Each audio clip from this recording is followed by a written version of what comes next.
Hello, everybody. Welcome into Sports by GSMC Podcast Network. Today is Tuesday, September 10th.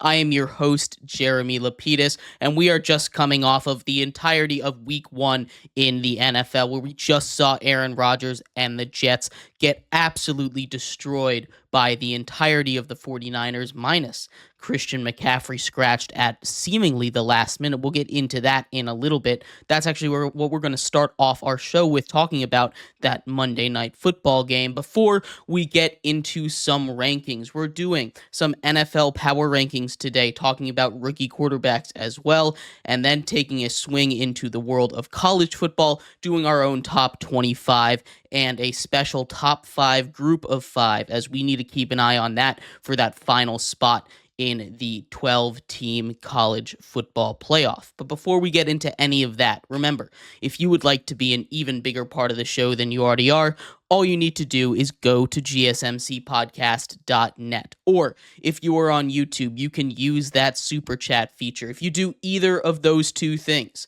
a message should pop up on the bottom of the screen for you, me, and everybody else around the world to see. If you do have a burning question about sports, anything at all that you would like to ask, go and throw that in the comments. Throw it in the chat. I will get to it as soon as I possibly can.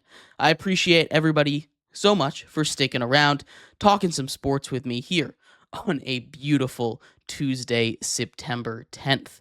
But like I was saying, we are going to get into the first action on Monday night as the 49ers completely dismantle Aaron Rodgers and the Jets. And there are a lot of things that I want to focus on in this game. And we'll start off with the 49ers. The big story for the 49ers in this game, as they do end up killing the Jets 32-19, has to do with their star running back, Christian McCaffrey.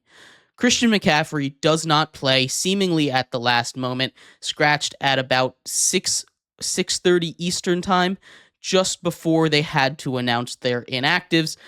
And that kind of threw a wrench into, a lot of people's plans, whether that be fantasy football, whether that be the Jets defense planning for this game, whether that be sports gambling. There were a lot of things that were affected by this, and yet the 49ers go out there and they still dominate on the ground. Formerly undrafted free agent Jordan Mason, out of Georgia Tech, goes out and puts on a show against what was supposed to be a vaunted Jets defense, going for 147 yards and a touchdown in his first ever start in the NFL. Incredibly impressive from him. He's a guy that blew me away. That was one of my biggest takeaways. I expected any running back in that Kyle Shanahan system to do good, but against a Jets defense, I did not expect 5-6 yards per carry, over 140 yards, 2 touchdowns. One of them got called back on a hold,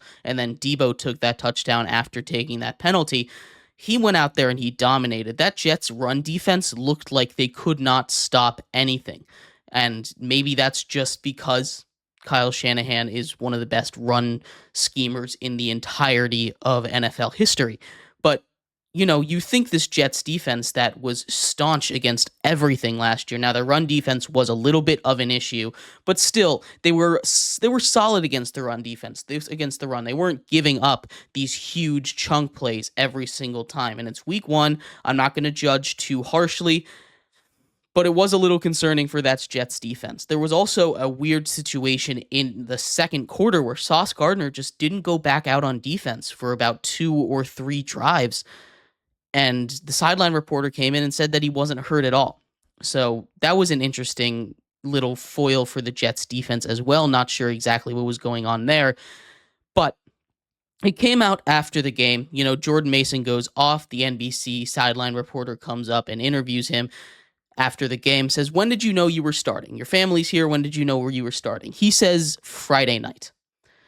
Now, that was a surprise to everyone in the world, because everyone in the world, like I said earlier, found out that he was starting just about an hour before game time. So the 49ers might be in some hot water for this. The NFL officially said they will be investigating this a little bit. Interesting to see what's going to come out of it. Obviously, he didn't really do anything wrong, but, maybe 49ers they did break a rule. You have to publish those injury reports for fairness, for a lot of different reasons. We don't know. He was asked again in the post-game press conference and on the press stage in front of everyone, and he said, "That's why I'm mad. I'm just going to skip this question," which means he probably got a talking to in the locker room from coaches, GMs, owner, whoever came out and said, "Hey, don't say that next time." He learned his lesson. It's not really going to matter too much. Jordan Mason went out and had a huge game, but let's turn our attention to the Jets, because that defense was a bit of an issue. They only got 2 sacks. One of those, Brock Purdy just kind of went down. The other one, he was trying to scramble, ran out of space, and also just kind of went down. They got no pressures basically all night. And you have to think, what would this game have looked like if they had Hassan Reddick? I've talked a lot about this Hassan Reddick Jets situation. It doesn't seem like it's been any closer to getting done. And this is going to be a little bit of an issue, because if they can't get pressure, Hassan Reddick was a guy that they were really counting on. They let Bryce Huff go. He ends up signing with the Eagles. They trade for the Eagles with the Eagles for Hassan Reddick. Now he wants a contract. They're not getting it done. If he's out there, I'm not saying he's going to get around Trent Williams, who's rested, one of the best players in all of football, and probably the best offensive lineman in football currently. He's not going to be able to, get a pressure on every play like we saw TJ Watt doing against the Falcons. But what we might be able to see is some pressure against this 49ers team, get some breakthrough into the backfield, pressure Brock Purdy a little bit. Instead, Brock Purdy had all day. He looked really calm and comfortable in the pocket. Trent Williams gave up no pressures. So maybe this pushes the Jets to give an extension to Hassan Reddick. Maybe this standstill just continues, but either way, I think Hassan Reddick was a winner here.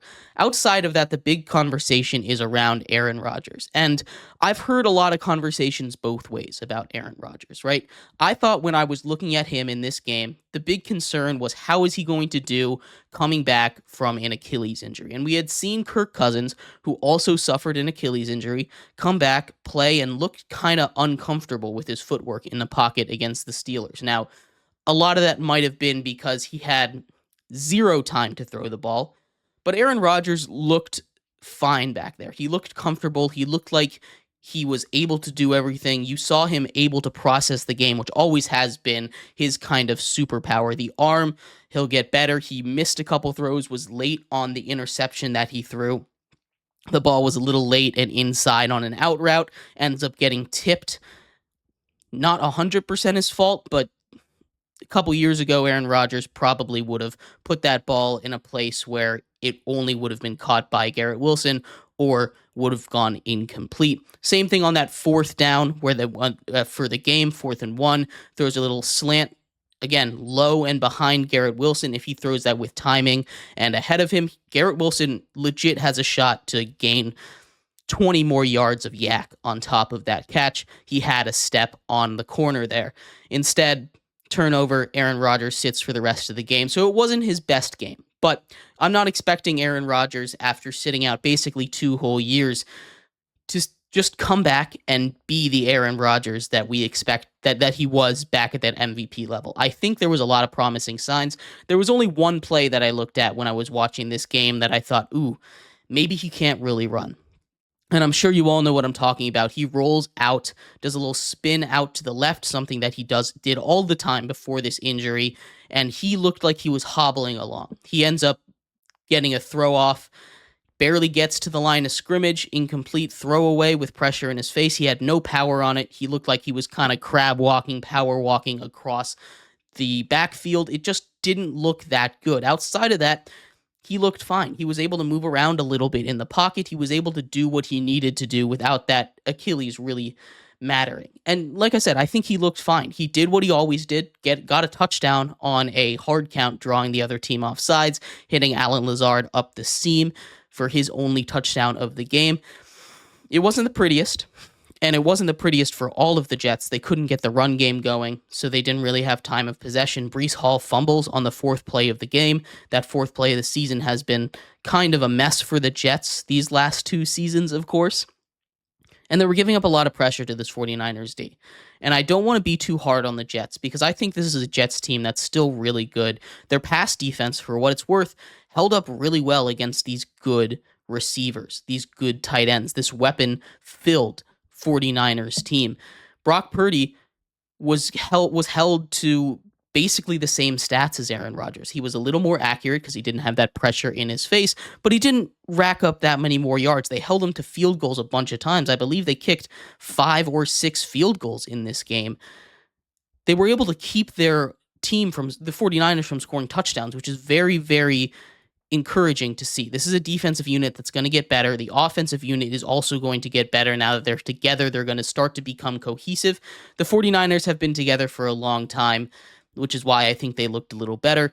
Again, like I said yesterday in the preview, it's going to take a bit for these teams to get going. We saw it in the first quarter, 3 and out, fumble, 3 and out that ended in a field goal. You know, those first 4 drives for these two teams, they didn't get anywhere. Then the Jets scored a touchdown, and then the game opened up for the 49ers. They scored on like every single drive after that. They got it going. The Jets just never were able to. I think this is a Jets team that just need a little more time against the defense that isn't as good as the 49ers, and they will be just fine. So I'm not out on the Jets yet. I think they deserve another week to check it out. I think Aaron Rodgers is still a good quarterback.